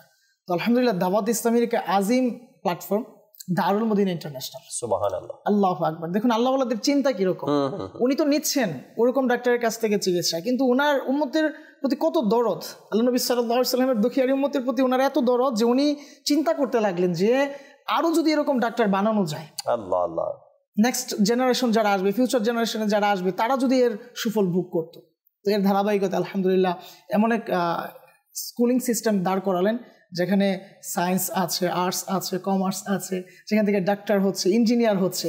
আজকাল এমন হয় না যে ডাক্তারের কাছে যাই আমরা, অনেক ভুক্তভোগী আছে যে অনেক আগে আমরা দেখতাম জিহ্বা দেখে, চোখ দেখে চিকিৎসা করে দিতেন, অনেক ভালো রেজাল্ট আসতো। আর এখন কি হয়, যাওয়ার পরে কিন্তু প্রেসক্রিপশনে আগে টেস্ট লেখা হয়, টেস্ট লেখার পর কি করা হয়, ওষুধ দেওয়া হয়, ট্রিটমেন্ট দেওয়া হয়। তো এখন ওই ডাক্তার যদি ক্ষুধাভীরু যদি হতেন তাহলে এই টেস্ট দেওয়ার পূর্বে বারবার ভাবতেন, আমি যে ওনাকে ওখানে নিব, উনি যে টেস্ট করাবেন, আমি এর যে সলিউশনটা দিব এটা তো আমার কাছে আছেই, তো আমি কেন এটা করাচ্ছি? এটা হচ্ছে আমার আপনার সবার সাথে কম বেশি হচ্ছে। তো এই একটাই কারণ, এর পিছনে ইসলামিক জ্ঞান না থাকা, এই সময়কে ইলমে দ্বীন হাসিল না করার মাধ্যমে অতিবাহিত করা। এমন ইঞ্জিনিয়ার অনেক আছে আজকাল, আমরা তো দেখছি আমাদের সমাজ ব্যবস্থা, কয়দিন হলো বাড়ি বানালাম, কয়দিন হলো রাস্তার কাজ হলো, অ্যাভেলেবেল হচ্ছে। তো এটার কারণ কি? আস্তর পড়ে যাচ্ছে কেন, রং হয় নাই কেন ঠিকঠাক মতো? কারণ তার ওই চিন্তা নেই, তার চিন্তা ছিল একটা টাইম, একটা ডিউরেশন, এর বিনিময়ে সে একটা অ্যামাউন্ট পেয়ে যাবে, দেন সে চলে যাবে। এরপরে ওই ভুক্তভোগীর কি হলো না হলো ডোন্ট কেয়ার। এইভাবেই চলছে আমাদের এই সোসাইটি। কিন্তু জান কোরবান আমির আলী সুন্নাত দামাত বারাকাতুহুল আলিয়ার কদর, উনি কতটা স্মুথলি ভাবেন আর কত সুন্দর ভাবে উনি ওনার প্রতিষ্ঠানগুলো আল্লাহু আকবার সমাধান দিচ্ছেন। ফতোয়া লাগবে আলহামদুলিল্লাহ, দ্বীনি প্রতিষ্ঠান লাগবে আলহামদুলিল্লাহ, দুনিয়াবি কিছু লাগবে তাও আলহামদুলিল্লাহ, বাংলা অঙ্ক ইংরেজি লাগবে, ডাজন্ট ম্যাটার, আছে তো ইয়ার। তো এখন আমরা ওই শিক্ষায় শিক্ষিত হই যেখানে আমার এই যে এই জায়গাটার মধ্যে কোরআন থাকবে, সুন্নাহ থাকবে। এমন হয় না যে আমরা ঠিক আছে পড়াশোনা করতেছি, একটা সময় একটা সার্কেলের সাথে মেশার কারণে ঘরে দিনই পরিবেশ ছিল, কিন্তু একটা পরিবেশে থাকার কারণে ওই দিনই যে চিন্তা ভাবনা ছিল এটা আস্তে আস্তে কি দূরে চলে গিয়েছে। এর জন্য দেখুন দাওয়াত ইসলামী কত স্মুথলি পদক্ষেপ নিয়েছে যে সপ্তাহে একদিন সাপ্তাহিক ইজতেমা, যে আপনি একটা ইসলামিক পরিবেশে থাকবেন, সপ্তাহে যখন একদিন আপনি আসবেন, ইসলামের সময় দিবেন, আপনার সময়কে কিভাবে কাজে লাগাচ্ছেন, আপনি মানে সপ্তাহের শ্রেষ্ঠ দিন, শ্রেষ্ঠ রজনী, একটু জিকির করলেন, একটু কান্নাকাটি করলেন। আমার হুজুর বললেন না যে তাহাজ্জুদের সময় যদি কেউ বলতো যে আপনি এই সময় 3টার পরে আপনি উঠবেন, উঠে একটু ব্যায়াম করবেন, অর্থাৎ আপনি নামাজ আদায় করবেন। তো এই জায়গায় দাওয়াত ইসলামী কত স্মুথলি পদক্ষেপ নিচ্ছে। তারপর মাদানী কাফেলা তো আছে, নেকির দাওয়াত তো আছে। তো এইভাবে যদি আমরা দাওয়াত ইসলামের সাথে অ্যাটাচ থাকি, জি মনোয়ার ভাই, আল্লাহ পাক কবুল করুক। পরিশেষে একটি বাদশার ঘটনা বলবো, যে বাদশার দরবারের মধ্যে ঘোষণা হলো যে একদিন সময় এই দরবার থেকে যত কিছু ইচ্ছে নিতে পারবে। তো চিন্তা করলে এটা তো খুব আলিশান অফার। তো এক ব্যক্তি রাজি হলো, সে দরবারের মধ্যে গেল। বাদশাহ হওয়ার অফার হয়তো সম্ভবত পেয়েছিল, যাই হোক একদিনের অফার। তো সে তো খুব আগ্রহ নিয়ে দরবারে প্রবেশ করলো, আজকে তো মণি মুক্তা হীরা জহরত ভান্ডার সব নিয়ে যাব। দরবারে যাওয়া শুরু করলো, চাকচিক্যতা দেখা শুরু করলো, ধনভাণ্ডার দেখলো, বিশাল বিশাল ধনভাণ্ডার, সব কিছু দেখে এখন সে এগুলো নিবে, প্রস্তুতি নিবে। এমন সময় আচ্ছা বাদশাহ কোথায় ঘুমায় একটু গিয়ে দেখি। তো যখন বাদশার সেই নরম কোমল বিছানায় গেল, তো আসছি যখন একটু ঘুমাই, তো যখন ঘুম আসলো তো সেই ঘুমই তার জন্য কাল হয়ে দাঁড়ালো। সময় সারাদিন অতিবাহিত হয়ে গেল। তার ওই আওয়াজে ঘুম ভাঙলো। যারা বাদশার দেহরক্ষী ছিল, নিরাপত্তা কর্মী ছিল, তারা বলা শুরু করলো, কোথায় অমুক ব্যক্তি, আপনার সময় শেষ হয়ে যাচ্ছে, চলে আসুন। তখন সে আফসোস করা শুরু করলো, হায় হায় কিছুই তো করতে পারলাম না, কিছুই নিতে পারলাম না, আমার এই ঘুম, আমার এই অবহেলা, সময়ের গুরুত্ব না দেওয়ার কারণে আজকে আমার এই অবস্থা। তো যদি আমরাও এরকম আরামের কিছু জায়গা পেয়ে যাই, সেখানে সময়টা কাটিয়ে দিই এবং গুরুত্ব না দিই যে কোন উদ্দেশ্য এসেছি, সে উদ্দেশ্যটা যদি কখনো ভুলে যাই, তাহলে আমাদের সময়টা খুব দ্রুত চলে যায়। তো তো এই জন্য আমরা যদি সময়কে গুরুত্ব দেই, আল্লাহ ইবাদতের জন্য সৃষ্টি করেছে, সময়টা ইবাদত হচ্ছে কিনা, ইবাদতের বিপরীত যেটা সেটা আল্লাহ নাফরমানির দিকে ধাবিত করে। তো এটা যদি আমরা মনে রাখি ইনশাআল্লাহুল কারীম আমাদের সময়কে যথাযথ ব্যবহার করা সম্ভব হবে। এক বাগানের মালিক ছিল, তো সেও এভাবে এলান করলো যে কে আছো, আমার বাগানে নির্ধারিত টাইমের মধ্যে প্রবেশ করবে এবং সেই নির্ধারিত টাইমে যত ফল নিতে পারবে এটা তার জন্য ফ্রি। এরপরে তাকে নির্ধারিত সময় বের হতে হবে, যদি নির্ধারিত সময় বের হতে না পারে তো কোনো ফল এখান থেকে সে পাবে না। একজন ব্যক্তি সে ঝুড়ি নিয়ে এরপরে প্রবেশ করলো বাগানের ভিতরে, কেন এটা টাইম বেঁধে দেওয়া হয়েছে, এই টাইমের মধ্যে যত ফল চায় সে নিতে পারবে, যত আইটেম আর যতগুলো নিতে চায় সে নিতে পারবে, আর টাইম শেষের আগে তাকে আবার বের হয়ে যেতে হবে। যখন ওই ব্যক্তি ঝুড়ি নিয়ে বাগানের ভিতরে প্রবেশ করলো, অবহেলা, সময়ের গুরুত্ব না থাকার কারণে সব কিছু হাতছাড়া হয়ে যায় মানুষের। ওই ব্যক্তির সাথে এমনটাই ঘটলো। বাগানের ভিতরে যখন ঢুকলো সে দেখলো আদা পাকা কিছু আপেল দেখা যায়, কিছু মালটা দেখা যায় আদা পাকা। তো সে চিন্তা করলো আরেকটু ভিতরে যাই, হয়তো এর চাইতে ভালো কিছু ফল। সে আরেকটু ভিতরে যখন গেল তো সেখানে দেখো আরো অনেক রকমের ফল দেখা যায়, পাকা ফল দেখা যায়, কাঁচা দেখা যায়, বিভিন্ন আইটেমের ফল গাছে ফল ধরে আছে। ওই ব্যক্তি মনে করলো যে শুরুতে তো একটু কাঁচাই ছিল, আদা পাকা ছিল, ভিতরে প্রবেশ করলাম তো আরো বিভিন্ন রকমের ফল এবং পাকা ফল, আরেকটু সামনে গিয়ে দেখি। সে বাগানের আরেকটু ভিতরে প্রবেশ করলো, যখন আরেকটু ভিতরে প্রবেশ করলো তো আরো সুন্দর ফল তার নজরে পড়লো। সে ফল ছিঁড়বে বা নিজের ঝুড়িতে নিবে, সময় মতো বের হবে, এটাকে সে ভুলে গেছে। হঠাৎ করে বাগানের মালিকের পক্ষ থেকে আওয়াজ আসলো যে তোমার সময় শেষ, তুমি বের হয়ে আসো বাগান থেকে। যখন ওই ব্যক্তি বাগান থেকে বের হয়ে আসলো, তার ঝুড়িটা যেভাবে খালি ছিল তেমনি খালিই আছে। জানি না আমাদের এই দুনিয়াতে আমাদেরকে আল্লাহ পাঠিয়েছেন মুসাফির হিসেবে, এখানে যা উপার্জন করব, এখানে যা আমলনামায় লেখাবো সেটাই আমার আখেরাতে যাবে। যদি আমি কোনো কিছু লেখাতেই না পারি আর যদি আমার এই খালি ঝুলিটা নিয়েই কবরে যেতে হয়, তবে তার পরিণতি আমার সাথে কি হবে। এই ধরনের মানুষ যাদের মধ্যে টাইম ম্যানেজমেন্টের চিন্তাভাবনা নেই অথবা সময়ের গুরুত্ব যাদের কাছে নেই, ওই সকল ব্যক্তিরা নিজের দেশ তো দেশ, কি বলবো, হেরেম শরীফে গিয়েও নিজের সময়ের মূল্যায়ন করতে পারে না। তারা মদিনাতুল মুনাওয়ারার মতো পবিত্র ভূমিতে যাওয়ার পরেও নিজের টাইমকে ম্যানেজ করতে পারে না।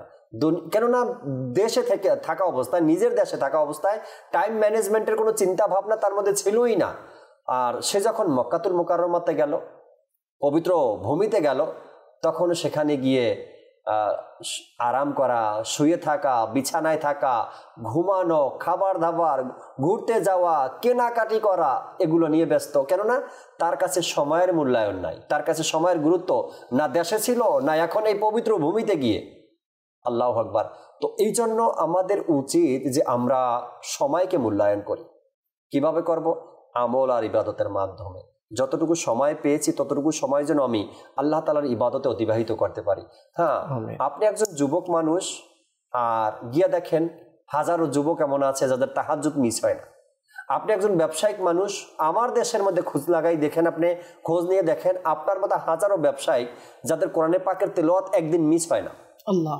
আপনি একজন চাকরিজীবী, আপনার মতো প্রত্যেকটা ঘরে চাকরিজীবী আছে, আপনি খোঁজ নিয়ে দেখেন হাজার নয় লাখ চাকরিজীবী পাবেন যারা প্রতিদিন কোরআনে পাকের তেলাওয়াত করে, 5 ওয়াক্ত নামাজও পড়ে। আপনিও চাকরি করেন, সেও করছে।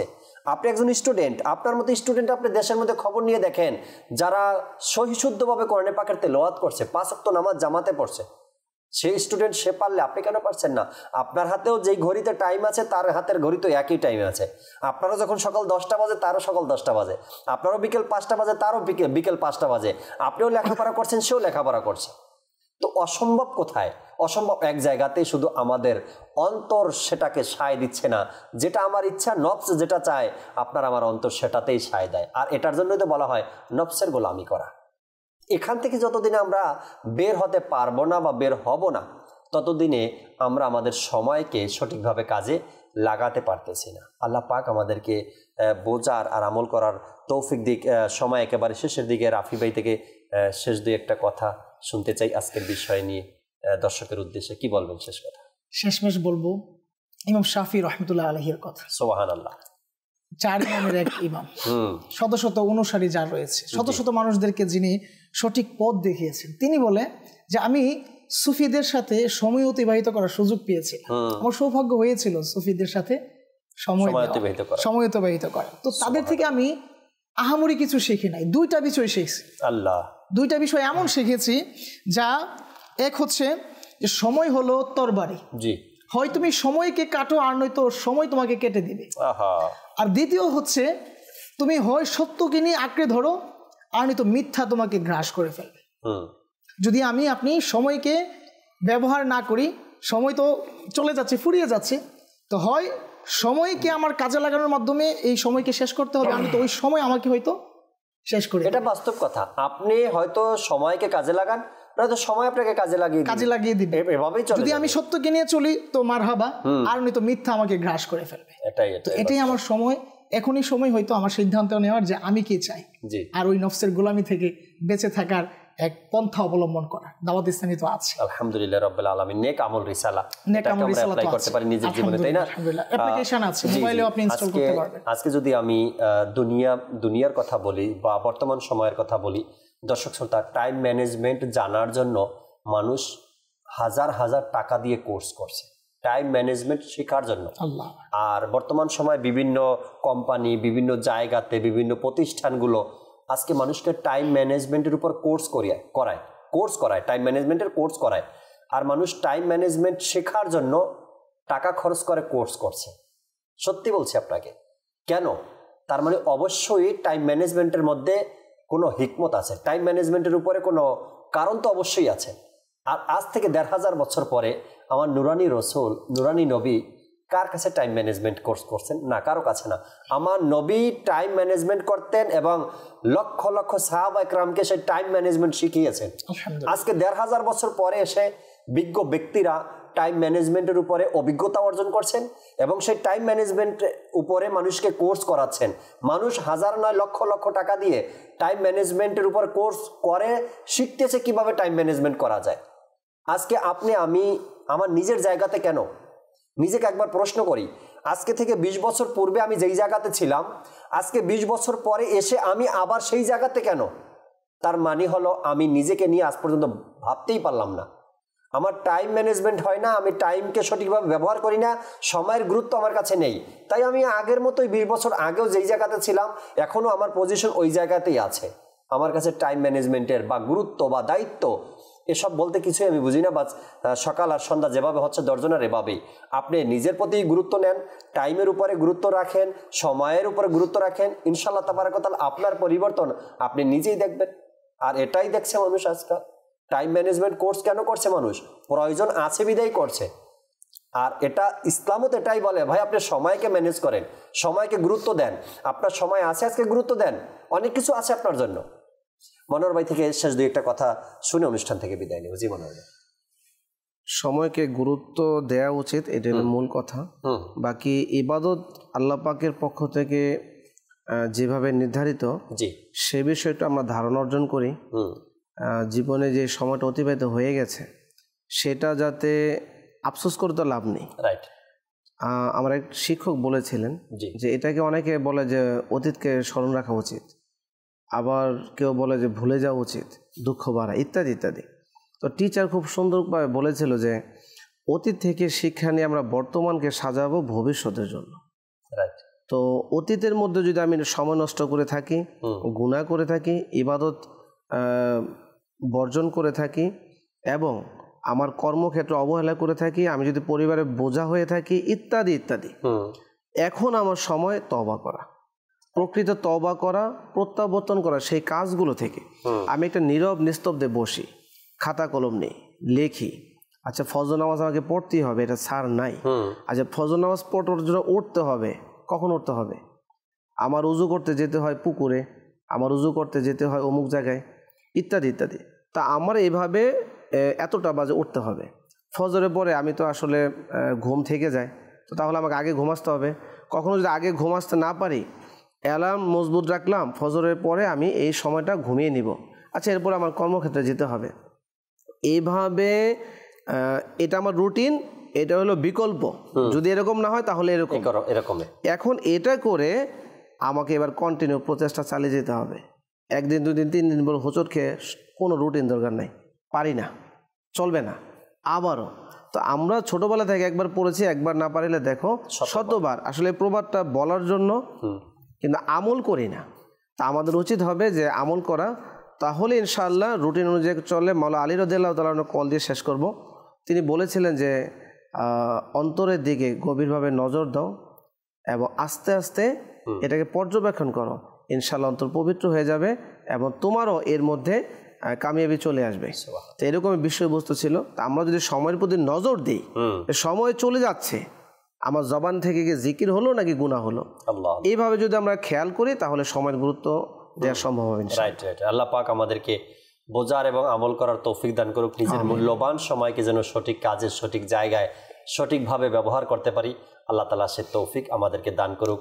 আমিন বিজাহিন নবিল আমিন সাল্লাল্লাহু তাআলা আলাইহি ওয়াসাল্লাম। ইনশাআল্লাহ তাআলা আগামী পর্বে আবার নতুন কোনো বিষয় নিয়ে এই অনুষ্ঠানে আলোচনা করার চেষ্টা করব। ততক্ষণ মাদানী চ্যানেলের সাথেই থাকুন। সাল্লু আলাল হাবিব সাল্লাল্লাহু তাআলা আলা মুহাম্মদ সাল্লাল্লাহু তাআলা আলাইহি ওয়াসাল্লাম। আমাদের চরাচরণ যেন সুন্দর হয়ে যায় ইয়া আল্লাহ।